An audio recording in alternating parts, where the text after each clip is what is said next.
why would the Secret Service decide to suspend our domain name? We just did this hackathon, having fun, and we were ready to go home, right? So I saw this email from GoDaddy, and the email said, as a part of an ongoing investigation, we are suspending your domain name. And suddenly, like, my heart's sinking. They're shutting down our business, and my whole world is upside down.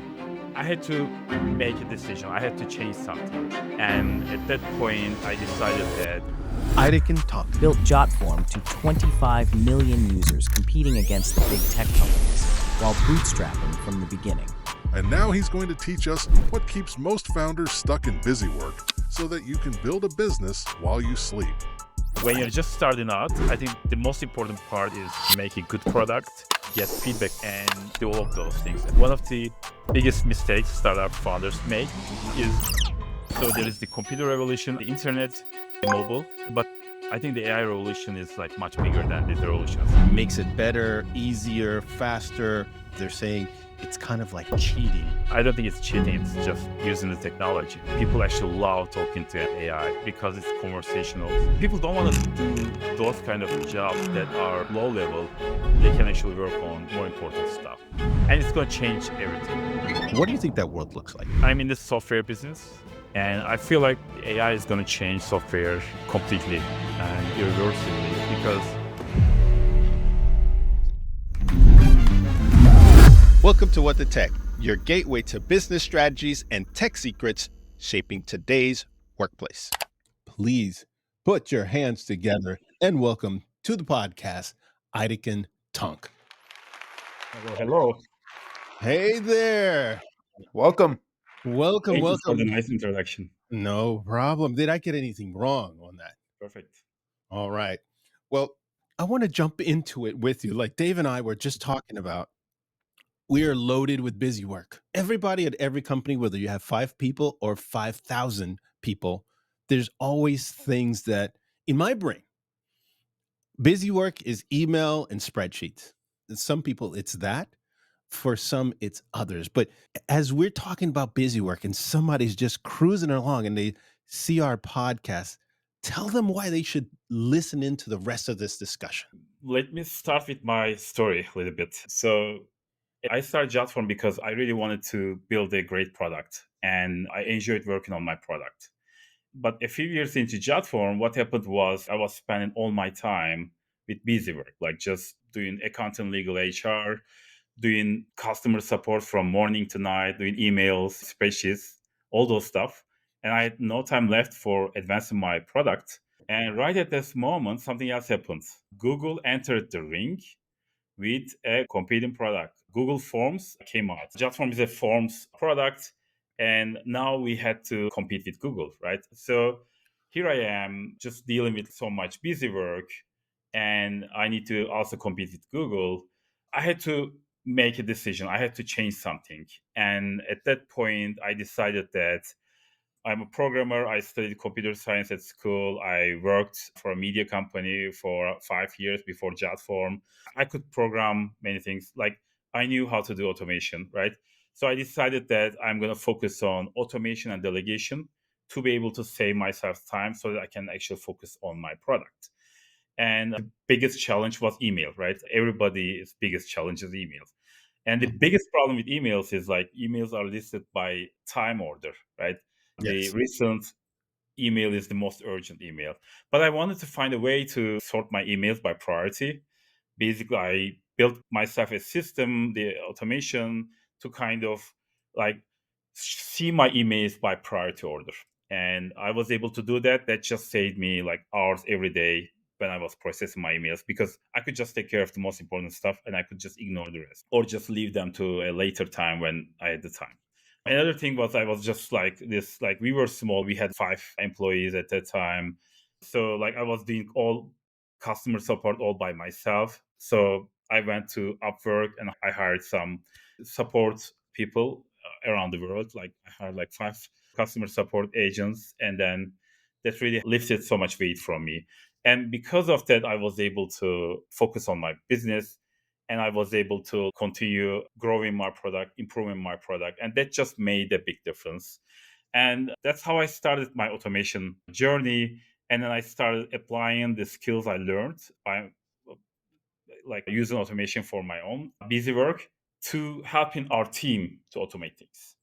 And one example was we were just spending so much time with our product development, launching a new version, like all those things. And we were able to switch to this continuous integration and deployment system and be able to like just automate everything away. Lots of automated testing and just automate our deployment so we don't waste any time. So this also speeded up our development and made Jotform more successful. Mhm. And from all those things I learned, I actually started looking at our product and our customers. And what I saw was people use Jotform not because they just needed forms. People don't fill out forms just to fill out forms or just to collect data. It's actually, there's a reason people fill out forms. There's a business process, there's a workflow, right? And the forms are the first step in that journey. I want to ask you something because you just said something here that I don't want to gloss over that I think is super important. The forms are step one in a journey. Would you say that forms is a form of a conversation? Because you said people are doing this for a reason. And if you're doing something online, I would imagine that in some way, forms used to mean something else a long time ago, but it's really taken on a life of its own. And would you say that it's kind of an opener to a conversation and how you put this form for that first interaction can make a difference, or does it not? It doesn't matter what form I use. It doesn't matter if it's four boxes and you have to click and type everything, or is this conversational opener a real differentiator when it comes to deploying something like this? Absolutely. Forms are definitely the first step in a conversation. At Jotform, we say the journey always starts with a form because when we interview people who use Jotform, like what we see is they have all these business processes, all these workflows. Let's say you are a school administrator and you are dealing with students, parents, employees, teachers, right? All these people, they have all these different requests from you or they need to register for something, right? Let's say you are organizing this summer camp, right? People need to register for it, but it's not just about register for it. Like they have questions right before they register, and then you have to convince them, right? And then they fill out the form, and after filling out the form, like you have all the other things, like maybe you need to send another form, maybe you need to get their signature for something. There's a approval flow, there's a signature flow, there's just all these things. So what we did was we implemented all these additional products at Chatform. And actually, in 2025, a product called Jotform AI Agents. And this product, as you said, basically it's about replacing forms with conversations, like replacing forms with an AI agent that can actually talk to you and answer your questions, give you information, but take your form answers and pass that information to the owner of the AI agent. But what we are seeing is just it's much better. Like people actually love talking to an AI. People are happy to talk to an AI, and they are very patient with the AI. They, keep asking the questions and providing information, and there's just an amazing potential there. Well, let's jump into the AI conversation. You're jumping into it head first with what you're doing at Jotform. I'm sure you've seen this and you get questions about is folks are a little scared about AI. They're not sure if it's going to maybe replace them. Harvard did a little research and they found that some folks they're seeing some of the casualties when it comes to AI, and that is the routine tasks that are typical. You talked about freelancers as using those to get you off the ground and to help you focus initially. What do you say to folks that are maybe scared? Should they be scared of AI? There's the good side of AI, which you just talked about, but the other side is that some folks are a little scared about it. What do you think about AI and its ramifications when we think about the totality and where it's going and the impact on people's lives? I mean, just like any other kind of automation, AI is a way for you to get rid of all these busy work that's really not adding much and then focus your time on things that really matter. In the example of the school administrator, right, instead of like constantly answering parents about the same questions, if what they do is they are basically training the AI agent, maybe Q&A, PDF file about their summer camp or something, and basically providing all this information. and then the AI can actually take over from there, like just save time. And what happens is that when you save time, you actually use that time to do more important things. I think that's a great thing about automation in general. And AI is just another kind of automation. So what's happening is that people don't want to do those kind of jobs that are just very low level. When the AI can take over those jobs, they can actually work on more important stuff. Right. And if you think about it, even when you're doing like customer support, you are answering the same questions again and again. And if you could just get help from AI, what happens is that like just the AI can actually answer those like repeating easy questions, and then maybe you can take over the tough ones. Or maybe you can just use your time for better things like, sell your product, sell your upgrades for your product. We have been doing this automation thing for a long time. Like before cars, we had wagons, right? It didn't like replace people. People actually started like driving cars instead of driving horses, right? Right. So what's going to happen is that it's just people are going to be like move towards doing more important stuff. And of course, there's this future where, anything can happen. Like, just, I don't know what would happen when the AI is just so much more powerful. But I think that's just far ahead at this point. AI is just another automation. It just makes our job easier. It's especially great for kids. Like my kids, they are like always asking questions to ChatGPT. This like voice support. Will that be the future teacher? Do you think AI will be a future teacher? I mean, look into Definitely, your here. yeah. Look Even, into even your crystal ball. What do you AI see? is going to be the future. Of course, there's a need for teachers, but basically, like whenever a question comes to the minds of our kids, my kids, like they will just ask ChatGPT and then get an answer from that, and they just learn so much more. I remember when I was a kid, like I didn't have a computer, I didn't have the internet. There was no internet, like encyclopedia, right? I Actually, remember that. I would go to a library, right? It's just then the kids who grew up a decade or 2 decades ago, they actually grew up with the internet. Like that just made it much Mhm. easier for them to learn so much more. And today it's just even easier than the internet. They can just talk to the AI and just ask their questions and get their answers. ChatGPT gives even better answers than me, right? It knows so much.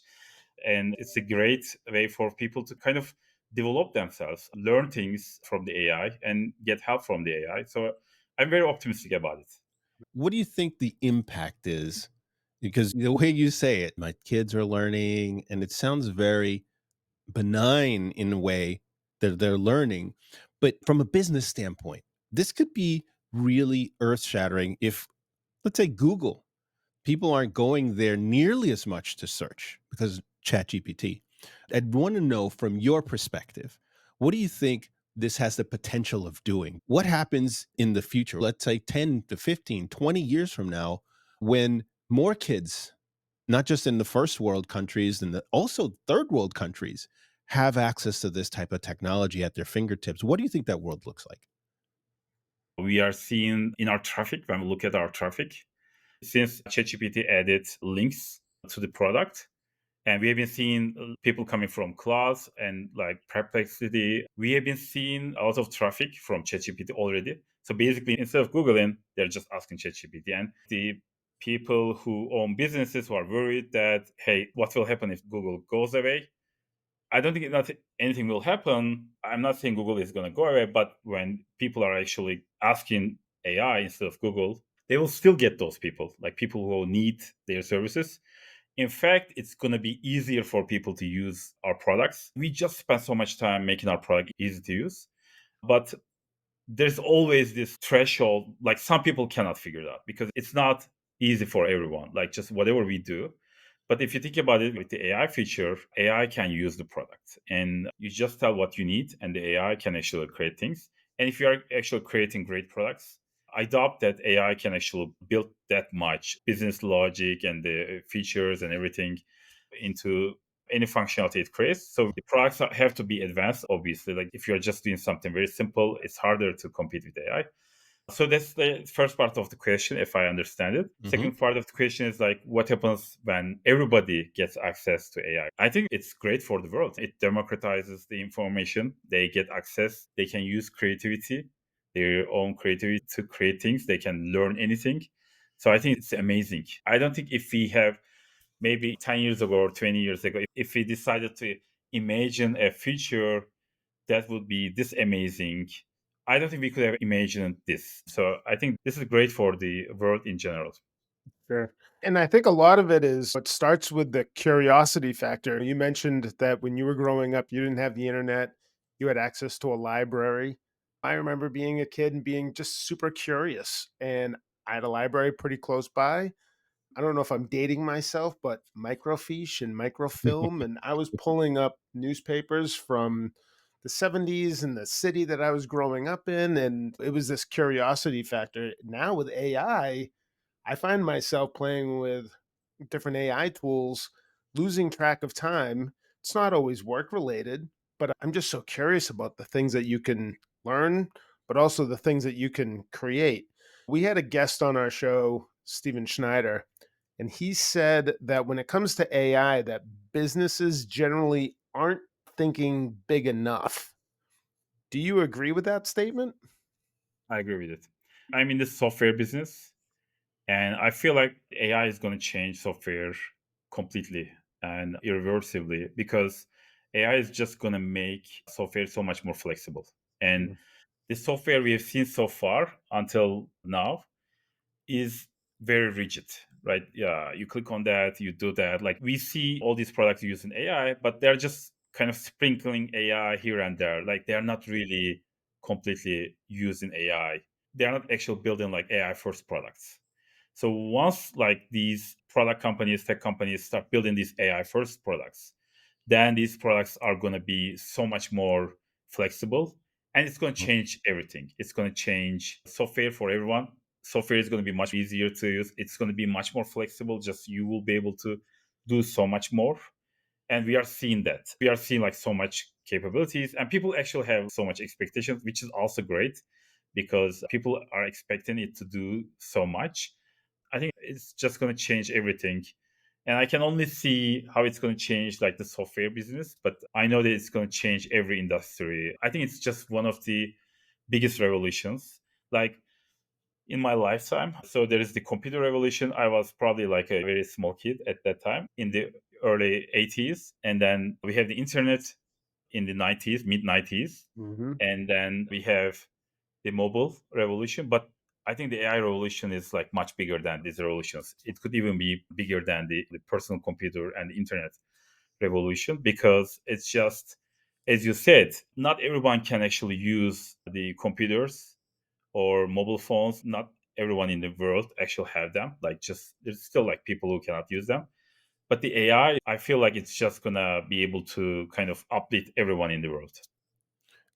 You're posing some really interesting things, and there's still a lot of companies that are sitting on the sidelines. I was reading a report that was talking about Copilot, what Microsoft uses, and that there are a lot of employees at organizations that are not really leveraging Copilot for a number of reasons. They're saying, my boss may think it's kind of like cheating if I'm using Copilot. And there was specifically Copilot and some of the challenges around using it around spreadsheets and using it around different things. And Microsoft pretty much is saying they're betting the farm. They're not saying it that way. They're saying, hey, we're spending big. And it's the number one expenditure right now on their balance sheet is AI. Do you think that will pay off for them, given what you're saying? Or do you think that the employees who are reticent today to use it because they fear my boss is going to think I'm cheating, sort of, eventually we'll move past that and everybody in an organization is going to use it? Yeah, I think it will definitely pay off for them. They also don't know what can be done with the AI. Like it advances so fast. Like it's not even advancing every year. Like every quarter, new versions come out, new products come out.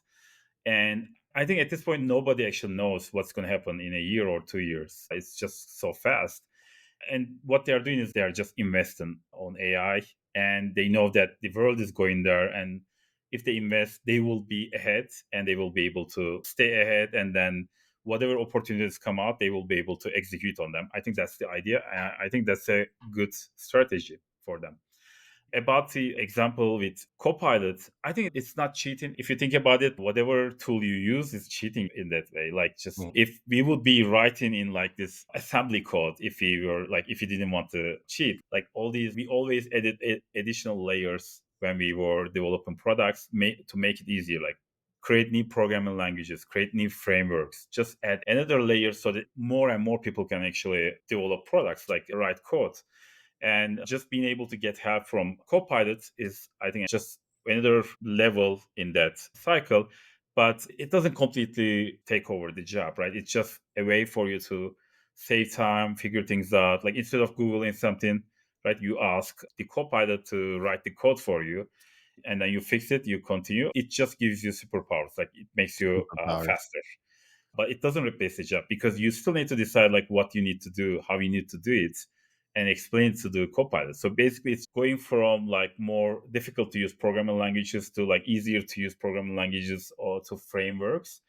This is just making it easier for you to write code, but you still need to use, you are still writing that code, you are still designing that code. I don't think it's cheating, it's just using the technology. You said the word superpowers, and I love that. I love superpowers because that's one of the reasons I wanted to talk to you. You're in a space where you're competing against some of the biggest companies on the planet right now. Google and Microsoft among them. There's someone's like SurveyMonkey, Qualtrics is also in the mix. But how have you been able to stay relevant? Tech is brutal, right? There's companies 18 years ago that, wow, we thought WorldCom was going to take over. They didn't. We thought AOL was going to take over. They didn't. It was the biggest merger, Time Warner AOL. That flopped, right? We're in a new arms race when it comes to AI. How does Jotform stay relevant in a world where AI probably will dominate and you have the big four, Meta, Google, Amazon, and Microsoft all throwing billions of dollars into the mix to try to conquer and dominate that world? Where does Jotform find its way in this big behemoth competition where, you're a small fish compared to them, but you've made it to 18 years and still kicking? Yeah, we have these really tough competitors. Like, we have the Google Forms, we have Microsoft Forms, we have hundreds of other form builders, right? And we are still the market leader. And I think it's about specialization. Google Forms is very simple. Like, you can just do very simple surveys, or just like simple forms. But when you need to do like anything like more advanced, it just stops there, right? I think it's also helps people to discover, oh, I can actually create forms, right? They're using Google Drive, and then they discover Google Forms, and they discover they can create forms. And then when they try to do something advanced, they figure that it's not possible, because it's a very simple product and it's missing so much. And then when they look around to find something that can actually do a better job, then they discovered Jotform. We didn't stop growing. We continued to grow year over year, and we still continue to grow, even though we have all these tough competitors. So that's the first part of the question. The second part is like, all these companies are doing AI, and how can we compete with them? I think it's still about specialization. So the product right now is called Jotform AI Agents. Basically, we decided, what if we disrupted our own business? What if we replaced forms with AI? I got like three of our developers together. We've been doing AI for a while, because we have all these spammers, phishers, like frauds. Yeah, we have been dealing with them using machine learning and AI for a very long time. We already had some people who could actually do this stuff, and I got together with these guys, and we decided like working on this product. And in the initial stages, like, we couldn't figure it out, but after 3 months, like, we were able to like pivot to something that people like really use. And we are seeing people use it. Like, yeah, we have a beta version open to some Jotform users, and we are seeing really excited users. But basically, what it does is it's replacing forms with these AI agents. And basically, it's AI agents are like your AI representatives that people could use on your website. They could use a chatbot, they can call a phone number, or you can just invite them by email. But basically, instead of talking to you, people can talk to the AI agent and Mm. get their answers from the AI agent and fill out the forms. And what we are seeing is that people love it. And One of the reasons people love it is because it's conversational. People can get their answers while filling out the form, and they can ask questions before filling out the form or after filling out the form, or they can fill out multiple forms. Basically, just like how we are thinking about like Jotform as a first step in a journey people take in their workflows, like this AI agent could also be the first step in their journey. One of the reasons we actually called it AI agents as opposed to form agent or form AI builder or something like that. Mhm. Because like we are thinking it's not just about forms, but it's about taking actions also, like integrating with other products. Or maybe the AI agent is doing sales. One of the users who use the beta product is just using it as like this, like taking leads, basically asking these questions. And what we found is that he actually used it as a way to train their salespeople, like especially the junior salespeople, because what they're doing is like they're talking on the phone with the customer, and then the AI agent, like whatever customer says, they're also like passing that information to the AI agent, like from question like name, email, something like that. But then getting all these insights from the AI and then just giving those answers on the phone as well. So I see. basically, it's even Wow. like it's kind of like cheating while talking to the customer So it is for the like senior cheating. You're back to salesperson. that again. Just get help from the AI. Like just ask the question there. Just whatever the customer is asking, they can ask it there. We never thought of this like when we were designing this product, but people are using it in different ways because AI is so flexible. I like anything that helps the sales process and makes it better, easier, faster. You're able to answer the right questions so that the last thing you want is to be on the phone with somebody that's angry and you don't quite know how to handle that. Not everybody's really good, like an FBI agent or a hostage taker or a hostage negotiator who knows how to bring down that FM DJ voice, as Chris Voss would say, and bring the customer down with you so they slow down. They stop being so angry, can think for a few seconds.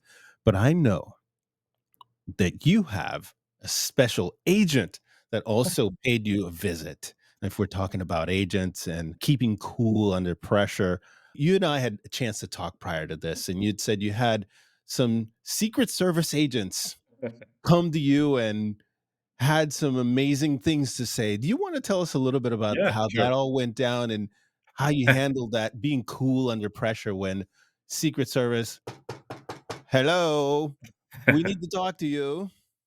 This was more than 12 years ago, like 2012. And basically, we were around 10 people. Like our company was around 10 people. Like Jotform was used by 1 million customers. We were hosting like 2 million forms. So we were a small team, but we were still hosting a lot of forms for a lot of people. On that day, we just did this hackathon and I wasn't checking my emails. We were having fun and we were ready to go home, right? So I checked my email and I saw this email from GoDaddy and GoDaddy abuse department, right? And the email said, as a part of an ongoing investigation, we are suspending your domain name. So here we are, this company that's growing with million users, and suddenly, like my heart sinking, like our whole business. It was like closing down our whole business. Like it was like a big Black Swan event, and it was just this simple email telling me that they're shutting down our business. Oh, And you can contact the special agents with this number. And they gave me this special agent's name and number and the US Secret Service. So I was surprised, like, how can, like, why would the Secret Service decide to suspend our domain name? surely you So, thought maybe there was some wrongdoing, like, "What did we get into?" but they quickly understood what was happening because this is a very common issue. If you're a payments company, you have to deal with lots of fraud. If you are like a credit card company, you have to deal with fraud. Like in the forms business, like the biggest issue is these fishers, and they try to steal like passwords. They try to steal like Facebook passwords, and sometimes they even try to steal bank passwords. And actually, we never found out why Secret Service decided to get us suspended, but it was likely that someone was actually trying to steal a bank passwords with Jotform form. And because like we heard that like they were actually like sending list of fishers to GoDaddy, hundreds of domain names. Maybe we were just part of that list. So Here we are. Okay, I told the team, okay, we are not going home. What Just time me, was it our when you get that We're technical. email? working late tonight. Yeah, yeah. What time did you get that email?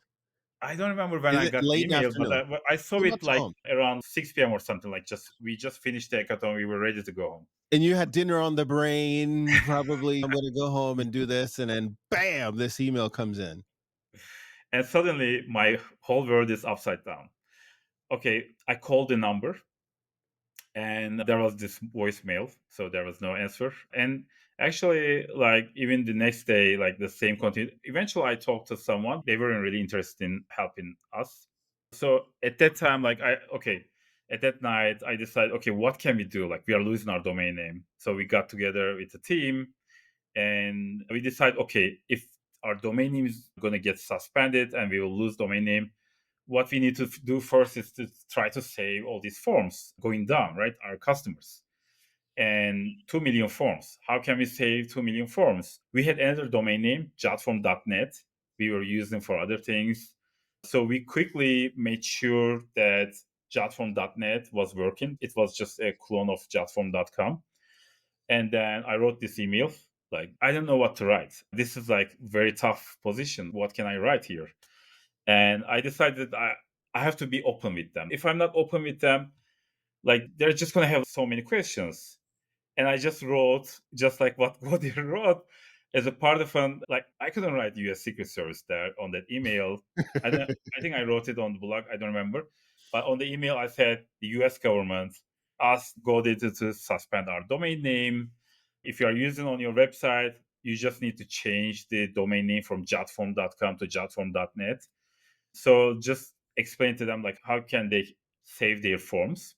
And then I sent that email. And so it took us a while to make that ready, like that domain name working fully, testing everything. So at this point, it was like midnight or something. And we did everything we could. Like we were already tired. So I went home and I didn't think that I could sleep that night, but I actually slept for some reason. And so in the morning, like I didn't feel like I slept whole night. Like I was just so tired and so stressed in the morning. But I wanted to like just get some air, like just look at something different. I did what I did every morning, which is I looked at Hacker News. Hacker News is this like forum site for tech people and founders. And so I checked there just to read something, and I found that Jotform was actually at the top of Hacker News. Right, there was Mm, like hundreds of comments. Like I there was was a really worried that people would be angry at us. oh, But once I started reading it, because I was open, because I explained everything, and because I said this is probably happening because of a user-generated content, because I said all those things and I was open, people were actually like they were supporting Jotform and they were saying like half of the people were angry at the government and half of the people were angry at the Secret Service. GoDaddy, they were angry at the GoDaddy just that's a twist. That's taking a over the real interesting government. twist Yeah. where you would have thought that if I'm in your shoes, I'm a business Mhm. person like you, and my company was under suspicion. Let's call it suspicion of doing something wrong. That's always the word they like to use. And then you send this email, you're thinking, oh my God, I don't know, all the customers are going to leave, right? But what else can I do? And then you find out this twist. The people are actually angry at the government and at GoDaddy more than you. What a twist. And here's the thing. Once it was on Hacker News, it started showing up on these tech news sites. So it Ars Technica, Tech Dirt, CNET, Wired, Forbes, right? All these Mm, different news organizations started writing about it. And that was actually our savior. Like that actually like the open media, free media was actually our savior because if there was no free media, right? Nobody would hear about it and then we would go down the drain, right? We would have to start over.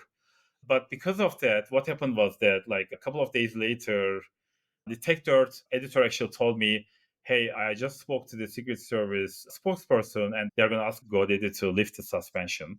nice. And basically, that was it. We never actually heard from a Secret Service. They never explained why they did it, what was the reason. Mm, And because we were this small company, like I didn't have a lawyer. I didn't know what to do. Like I was still a younger. Basically, I was just happy to have my business back. There were some lawyers who they asked me like, "Hey, do you want to pursue this further? We can help you." And I said, "I'm happy to have my business back." I didn't pursue anything further. But yeah, we definitely got affected. We definitely lost users because of this, because some users understood what happened, but some users didn't understand what happened and they left Jotform. We continued to grow, and it was just a small bump in our long journey. If you had to go back and advise your younger self in your 30s, knowing what you've already gone through with that at the very beginning of your journey in your entrepreneurship, as well as some of the other things, what advice would you give to your younger self, knowing what you know now? I think you have to be prepared for Black Swan events.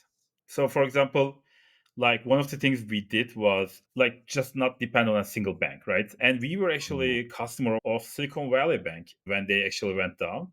Is that right? But because we were using four banks and because we were like distributing our funds between the banks, that like, hey, I was worried about losing money, but I wasn't that worried. It wasn't like a big Black Swan event that would wipe us out or something.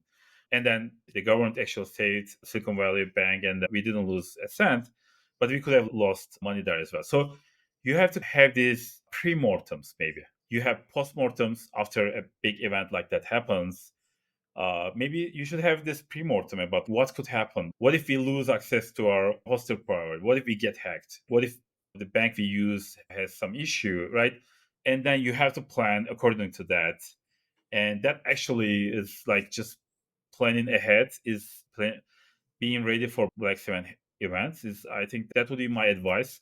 So one of the things I did was I actually started working with a lawyer after that. Today, like we have outside, inside employees, lawyer, general counsel. If I had this like very experienced general counsel right now, if we had that at that time, this could have been probably have been solved in a very short time, as opposed to like just the Secret Service agent seeing this person who doesn't know what to say. It's just doesn't care. They probably receive many calls like that. But if a lawyer actually calls them, it has a Mhm. bigger chilling effect. It's just experience. I think you cannot be prepared for all these things. You just have to leave this experience to kind of learn and then become wiser. Yeah, it's And just yeah. if you were to advise a company, somebody says, okay, Aytekin, come down, a startup says, I want you to come down to Austin, where there's right now a hotbed of startups. You're in the tech field. Advise me. What's the first step I need to take? And you've advised, hey, maybe get some legal counsel, get that lined up. But what's the first step that I should take, given the world that we're in, the challenges, the uphill battles, capital, raising money, bootstrapping, thinking long term? What's the first thing that I should do? Get users, make a product that's really good, and then get people to use it. I think that would be my advice. In such early stages, I wouldn't advise having console. It would be waste of time and resources. At that time, we had like a million users and 2 million forms. We should have been more prepared at that time. But when you're just starting out, I think the most important part is getting feedback from users. So when we started developing this product, and whenever we develop a new product or a new feature at Jotform, our goal is to get to users as quickly as possible. Like just build an MVP in a month and just release it to 1% of users or just like even smaller number, like just 100 users and see what happens. See if they use it, see what kind of feedback they give. And I think it's just needed for you to be able to make a good product. You need to get that feedback from people and then you develop with those things. And one of the biggest mistakes startup founders make is that they actually develop a product for a long time behind curtains, and Mm. then when they release it nobody is using it, so it's just wasted resources and time when you do that. If you can just release something, and I have this rule that I call 50-50 rule. When I mentor startups, that's what I recommend. You should be spending half of your time building a good product and half of your time growing your product or marketing, right? Because you need to have that balance Because if you don't have that balance, if you are just spend all your time with your product, you don't know if you are making a good product because you're not getting any feedback from users. But on the opposite side, if you are just doing growth and marketing, but you don't have a good product, it's just you are bringing people to your product, but they are not staying. They are not sticking with your product. So you gotta balance that. You gotta work on both. And usually, when I mentor startups, I actually ask for information, and then from those information I can actually see that the balance is like actually on one side, like they are actually, maybe they are not really, nobody's using their product, like they have a really good product but nobody's using it, or they are just bringing lots of people but like no one is sticking with the product, they have big churn rate. So in those cases, to have that balance, they gotta spend more time on the part where they are actually missing out. And just maybe next 6 months they need to focus on growth, or maybe next 6 months they need to focus on fixing the onboarding of their product. Mm. And then they can actually continue having that 50-50 balance with product and marketing. That's really good to know, especially for startups. I know that looking back, I've been running my own company for all over 20 years, and getting feedback is so critical. If you think about the big companies, we work a lot with Amazon, and on every page, every single page for sellers like us, there is a feedback form. And from talking to management people over there, they tell us that there are real humans, real managers that actually look at that feedback that's being submitted so that they can improve the product, improve the back end, improve the way they do business. And it really just surprises me. You're saying the exact same thing that we're seeing when it comes to even the largest of companies like Amazon, when it comes to getting feedback so that they can improve the process, improve what they're doing. It's just simply amazing. I want to ask you one last thing. Let's wrap it up with something that we like to call rapid fire. This is simple. This won't tax your brain. It's whatever phrase or word hits you in the head. It's yours. It's not a right or wrong answer. So Dave and I are going to go back and forth on this, and whatever hits your brain, that's what we want to know. So I'll kick it off. Walmart versus Amazon.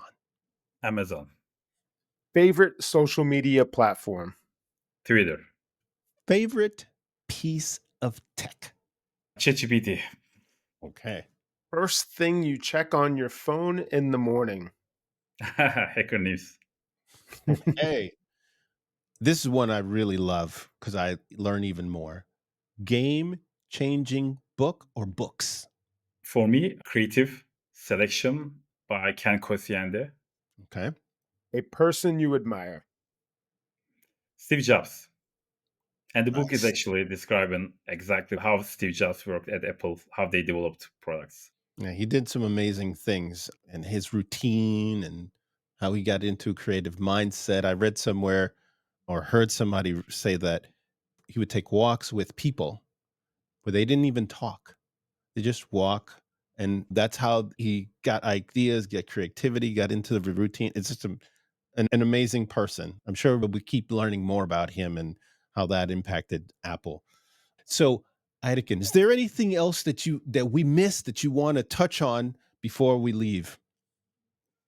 I have a personal website, aytekintank.com, my first name, last name.com. So you can find my writing, my book, the articles I publish on Forbes, Entrepreneur, Fast Company. And there is also like the first chapter of my book available for you to read. Nice. Yeah. Nice.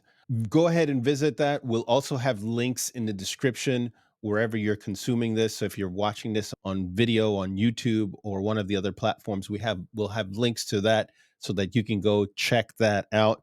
I want to thank you today for coming on the podcast. I really enjoyed it. I wish we had even more time to ask you more questions. Maybe we have to do a part 2 on this one because there's definitely more there. And certainly the AI world is not going to be standing still. And so in a couple of months, I'll probably have to bring you back to break this down for me because you've got your finger on the pulse when it comes to AI. So if you've enjoyed this podcast, I want to thank you for listening all the way to the end. One form that you can show us your support is just by simply hitting that subscribe button, because it means a lot to us. It shows us we're on the right track and that we should bring more guests like Aytekin Tank. And one of the things that really helps us do that is support by the things that we offer. And we offer business services to businesses that have complex needs. So if you need help with unified communications, cybersecurity, and putting all that together so it's cohesive so that your team doesn't have to stress about it, that's exactly what we do at Global Tech. And we've been doing this for 20 years. So I invite you to go check those links out. It really means a lot to us. And you know what, Dave? We talked to Chad Rubin about AI and how that is changing the Amazon world, because according to him, there's a lot of money being left on the table for a lot of sellers selling on Amazon. See why that's happening and how AI is solving that today. So I invite you to go check that episode with Chad Rubin. I will see you in that episode, and thanks for joining us today. Bye for now.